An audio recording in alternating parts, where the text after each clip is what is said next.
I didn't think I'd be doing this type of video so soon, because when I went to sleep, fighting was still pretty much active and going on. But when I woke up, everything was almost over pretty much. It was just burning out. But before I go to the recap, I want to quickly take the time to address the Zenith in our continent. I managed to get a 30-day infantry attack skin.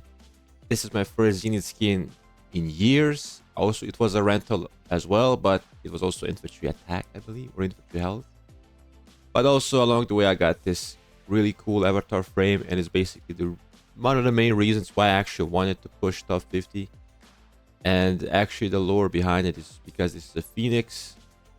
My original kingdom, my original alliance was called Blazing Phoenix, and this has a huge phoenix that blows up during the nighttime. So it feels very, very fitting, very sentimental. And we got a couple people from my original group that got it, probably for the same reasons that I am getting it. You know, the Phoenix skin, it looks cool.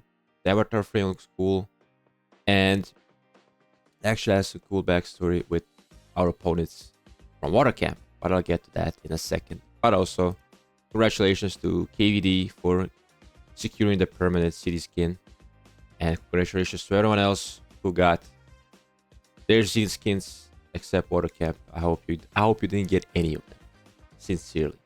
Especially, not just Water Camp, but 2114 especially. All right, so currently we're in Kingsland. And to get to Kingsland, I'm going to give you a quick breakdown of events that happened prior to Kingsland. So, we are in here in this corner. By the way, I'm going to talk about mostly Greenwood, our camp. Obviously, I'm going to talk briefly about other camps, but I'm mostly focused on our camp and our capabilities. So, we're in the top left. We didn't get any fighting really at the start, because 1188 is our ally. They fought against fire in this zone. We managed to only get our fighting here in the ruin zone.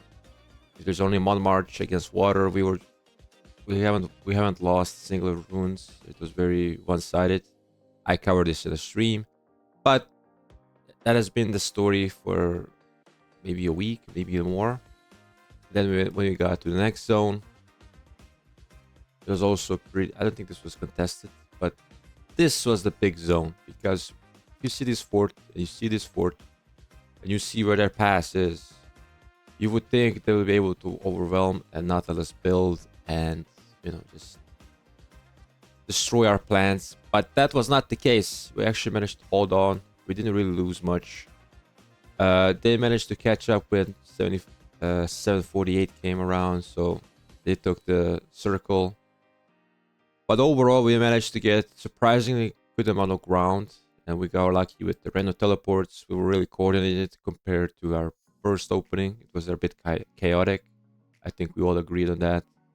But this time around, it went much smoother. Obviously, there was ebb and flows with when wind entered the chat, because we were fighting two camps, and water on its own couldn't really do damage to us. But combined with wind, they were able to get some ground, and our allies needed to alleviate that pressure. So 1188 really started to punish their side, and once we were getting like downtime, overwhelmed, they managed to put some forts in our zone, and we managed to push out eventually. And they were building a fort wall around, let's see, I think it's around here, but we managed to burn them all thanks to the siege skill that I'm going to make a dedicated video about, which is honestly such a refreshing change of pace in KVKs when it comes to forts. But that deserves a video on its own.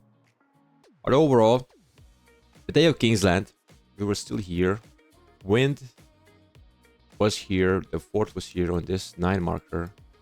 Water was still around here, and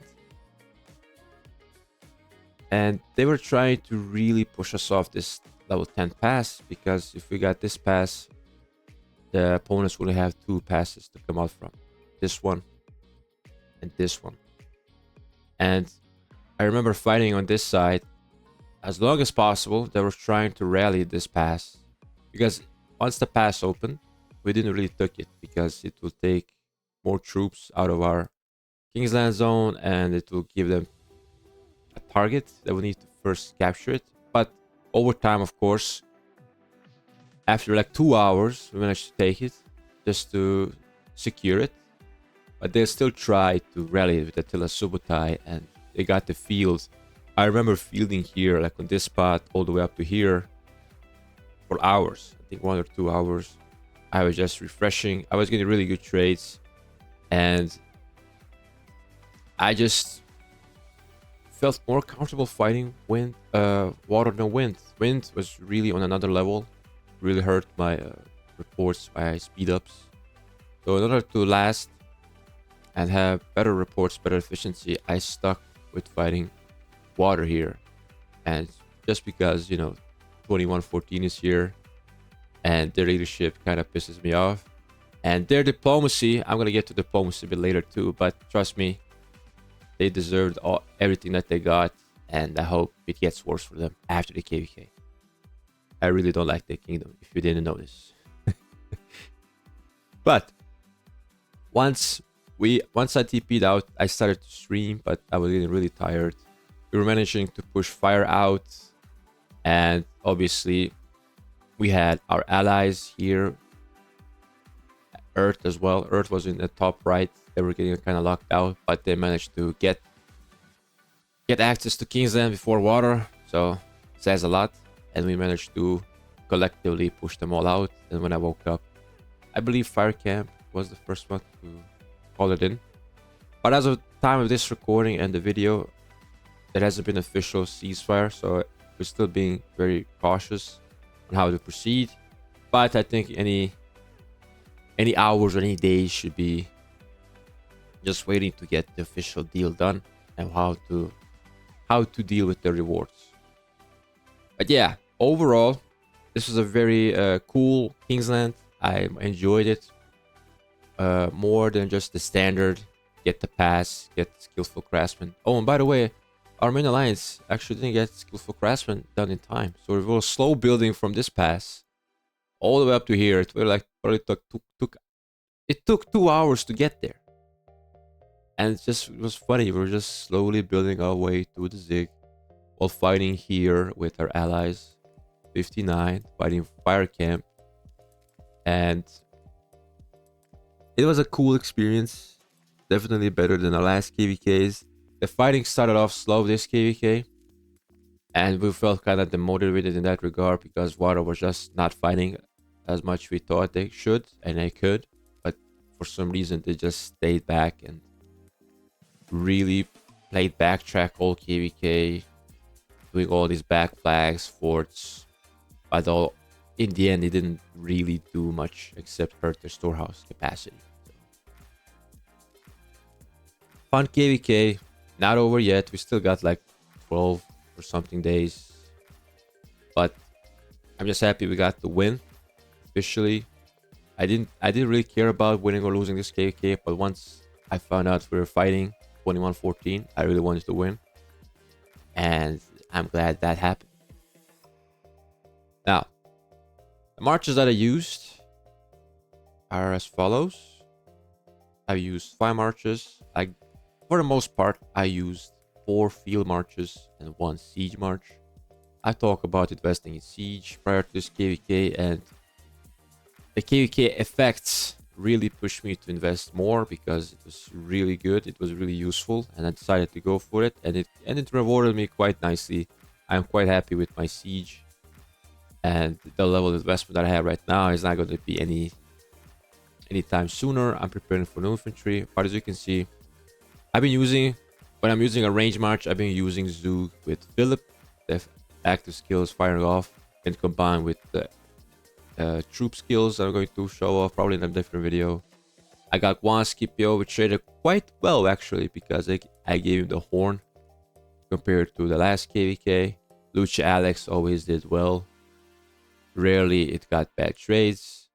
Nevsky with Arthur is actually 50-50. If I use the troop skill, I would get really good reports. If I didn't, sometimes we get wrecked because I'm guessing he gets out of position more quickly because it's a cavalry march. But overall, you know, I I'm gonna work on the Delta switch and use Arthur primary with William secondary. I got a max William just sitting the bench, and it will give more buffs to my murder ball compared to Nevsky. But that is a story for a different video as well. I used Philippa Wallace. This March wasn't bad, but it's the March that I decided to leave out when I'm using ranged, because it's not the most optimal March. It's going to be next KVK where I use Scipio Prime with him, and I use Baichi with Wallace. So I think in next KVK, I'm going to be using 3 infantry marches, which is also the context of why I push for Zenith as well, because 20% attack for infantry is honestly better than just Twilight Falls or the 10% infantry defense, in my opinion. Could be wrong about that, but then again, I'm free to play. I don't get as many attack stats as spenders do. So there's my reasoning behind it. And if you take a look at my statistics, I got nearly 2 million deaths. It's mostly T5. Most of my deaths came from joining rallies, actually. Rallying the forts. I swarmed a city. And I think I didn't swarm any flag. I think I swarmed maybe 1 flag. And I got the AOV deaths. But overall, the deaths ramped up slowly. And in a day, I got like 1.3 million. So I'm glad it kind of worked out that way. But I've traded up for Zenith 2.5 million, almost 3 million power. I'm gonna be getting back almost 1 million. So I think I should be pretty good to go. And the resource spent is 12.5 billion resources, and I got 21 million kills. So it's like not a bad ratio, could be better, but I've been using mixed, so mix of T4 and T5. 100k T5, rest T4. I'm quite pleased with that ratio, but also it's a bit heavy on the speed ups, but it's the best of both worlds, and I think I can manage that. But I do definitely need to work with my speed ups as well. And once again, 21.2 million kills. I still have some achievements left to do, but you know, this is just the usual stuff for me. I have no worries about completing most of these. The only thing I won't complete really is the 30 million kills. But 30 million is, you know, just flex, and I don't really need the coin, to be honest with you. I got like 9 coins. I don't use them. This is the shop that I got. And for the art talk, I don't know. I'm probably not gonna get it. I don't think I am, but just gonna have it. Just gonna get the non-limited so I can switch my my good armaments to another formation, so I can make probably a good and cheaper set for my next investment. Now, for my last thing, we're gonna be taking a look at stats. I'm using Rockboard. This is our KVK. Greenwood is us. Fire is the opponent. Wind is opponent. Daybreak is ally. Earth is ally. Water is opponent.